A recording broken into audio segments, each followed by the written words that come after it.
नमस्कार दोस्तों, सबसे पहले यूपीएससी 2024 प्रारंभिक परीक्षा में सफल होने वाले सभी अभ्यर्थियों को हमारी चैनल की ओर से हार्दिक शुभकामनाएं।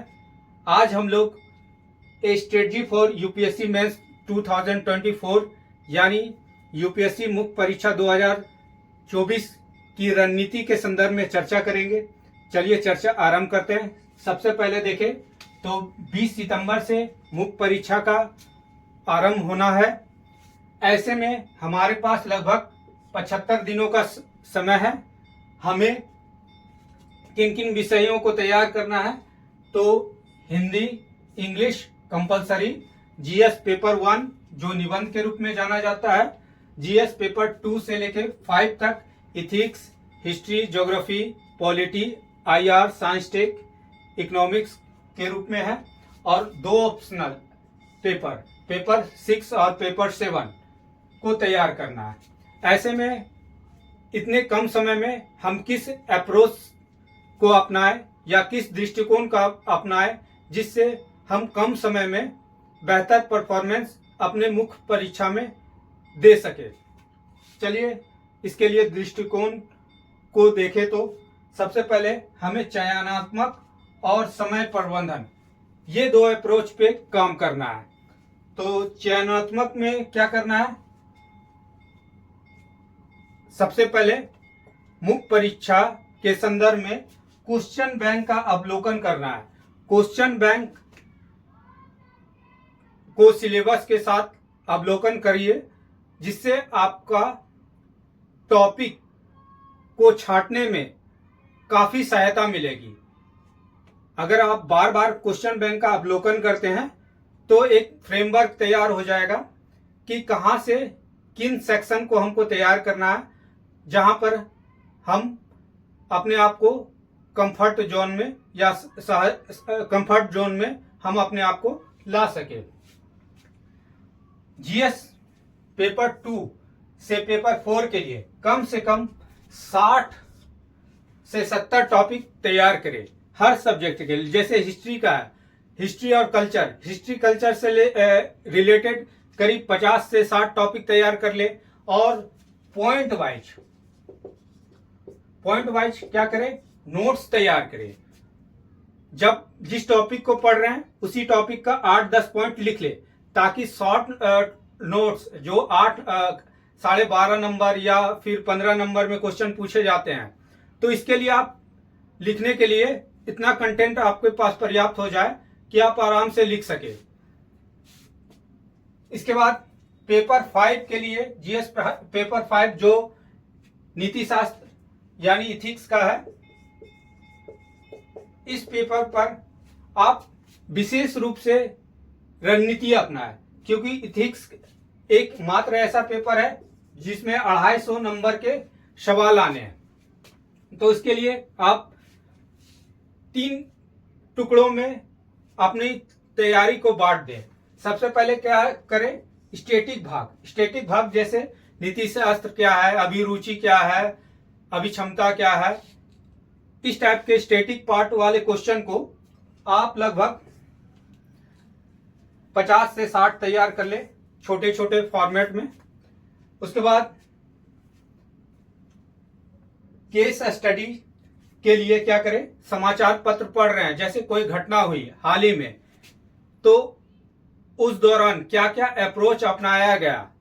जैसे मान लीजिए अभी नीट के संदर्भ में घटना हुई है, कहीं बस जलाया गया तो कहीं कुछ किया गया, तो वहां पर एक एसडीएम होके या एक डीएम जिला अधिकारी ने किस अप्रोच को अपनाया है जो इसे त्वरित रूप से इसके विरोध को दबाने में सफलता अर्जित किया और किस प्रकार शांति बहाल की है। तो इस प्रकार का जब आप पेपर पढ़ें तो केस स्टडीज को वहीं से नोट करते चले जाएं और अप्रोच वहां से डेवलप कर ले।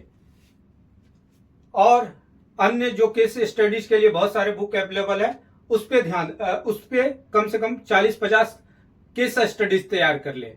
और जब भी पेपर पढ़े तो फ्रेमवर्क हमेशा आपका अप्रोच एडमिनिस्ट्रेटिव वाला होना चाहिए कि किस अप्रोच से हम काम करेंगे। ये जरूर सोचिए कि ये घटना हुई तो अगर हम डीएम होते तो हम क्या क्या निर्णय ले सकते हैं।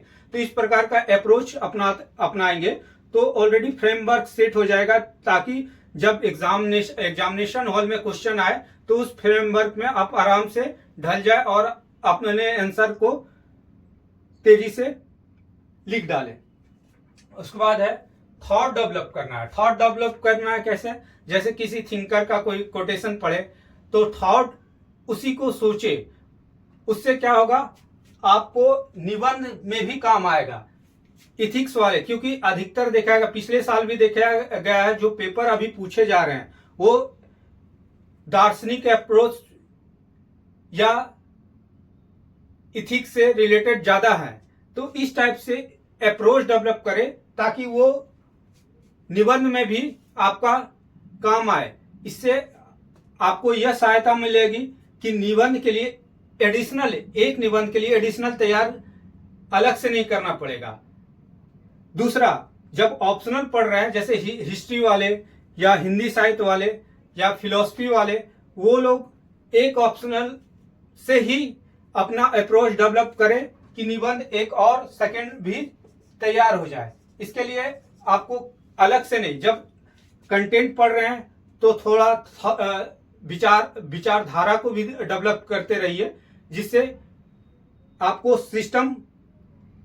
एक सिस्टमेटिक ढंग से एक अप्रोच मिल जाए, ताकि आप सहजता पूर्वक अपने निबंध को हल कर जाए और लिख के चले आए। अब हम लोग चर्चा करेंगे समय प्रबंधन कैसे करें। समय प्रबंधन के लिए जरूरी है कि आपका पकड़ जो है विषयों पे होना चाहिए।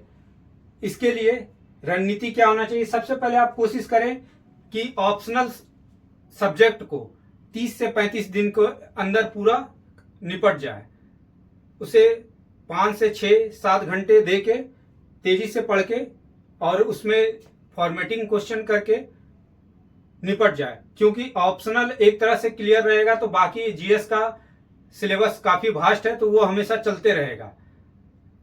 2 सेक्शन में अपने दिनचर्या को बांट ले, एक तो ऑप्शनल, बाकी शेष टाइम जीएस। अब जैसे मान लीजिए जिनका इतिहास है, इतिहास के साथ वो इथिक्स पढ़े। इथिक्स पढ़ने से क्या होगा, एक तो ऐतिहासिक पृष्ठभूमि तैयार होगा, दूसरा इथिकल अप्रोच तैयार होगा। इसी से होगा क्या, आपका निबंध तैयार हो जाएगा। वो भी आपको काफी सहायता मिलेगा समय बचाने में। दूसरा है सप्ताह में टेस्ट सीरीज जरूर दें। टेस्ट सीरीज में दिया गया फीडबैक, उस पर ध्यान दें।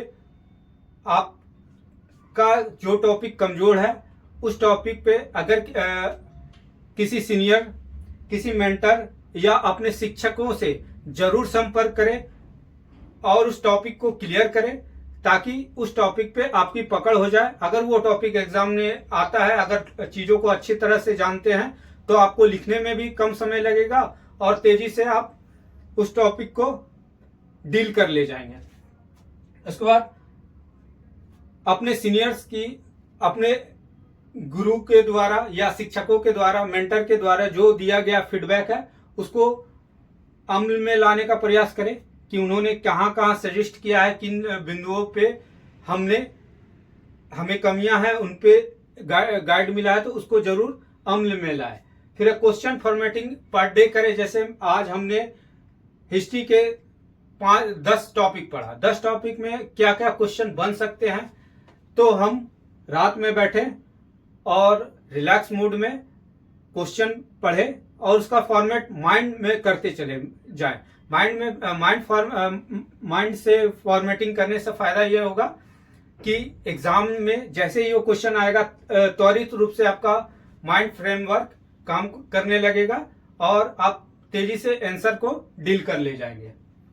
उसके बाद 40 से 45वें दिन में के बीच आपको क्या करना है कि पूरा का पूरा यूपीएससी एग्जाम को मानते हुए एक बार पूर्व एग्जाम दे दीजिए खुद से ही। 4-5 दिनों के अंदर क्वेश्चन या तो इंस्टीट्यूट में ज्वाइन करते हैं, कहीं टेस्ट सीरीज देते हैं वहां पर, या अपने रूम पे कहीं भी आप दे दीजिए। इससे फायदा क्या होगा कि आपकी लेखन क्षमता जो है कहाँ आप और कम कर रहे हैं, 3 घंटे में आपको पेपर नहीं पूरा हो रही है, ये सब जो समस्या हो रही है ना, इससे काफी तक इस समस्या को हल करने में आपको काफी सहायता मिलेगी। उसके बाद अंतिम 15 दिन जो है, 10 से 12 या 15 दिनों का समय जो बचेगा, उसमें बार बार रिवाइज करें। रिवाइज करने से फायदा ये मिलेगा कि चीजें सशक्त होगी और आप अच्छे ढंग से लिखने में सक्षम होंगे। चलिए आज अपने टॉपिक को यही विराम देते हैं, फिर से एक नए टॉपिक के साथ उपस्थित होंगे। तब तक के लिए धन्यवाद।